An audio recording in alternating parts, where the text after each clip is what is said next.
Yemen में Houthi विद्रोहियों के ठिकानों पर अमेरिकी हमले हुए तेज। एक एक कर हूथी विद्रोहियों के ठिकानों को अमेरिका अपनी बारूदी बारिश से तबाह करता नजर आ रहा है।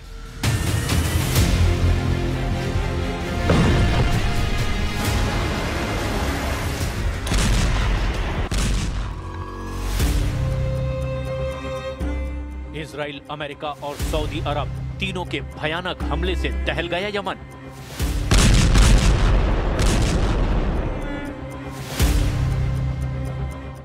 गाजा से विस्फोटक युद्ध, फिलिस्तीन मिसाइल से हूथी लड़ाकों का पलटवार। लाल सागर में ट्रंप से एर्दोआन का छल, गद्दार निकला ग्रीन मार्शल। तुर्की के इस्लामिक B-57 में ईरान, खाड़ी में शुरू हो गया एटमी घमासान।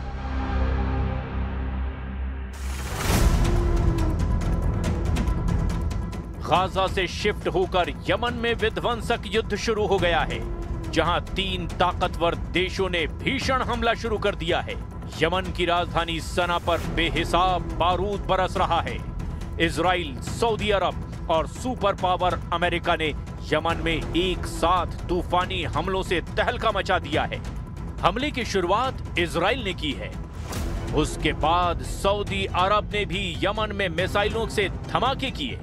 फिर अमेरिकी फाइटर ड्रोन ने ईरान समर्थित हूथी लड़ाकों और अलकायदा के अड्डों पर बमबारी की।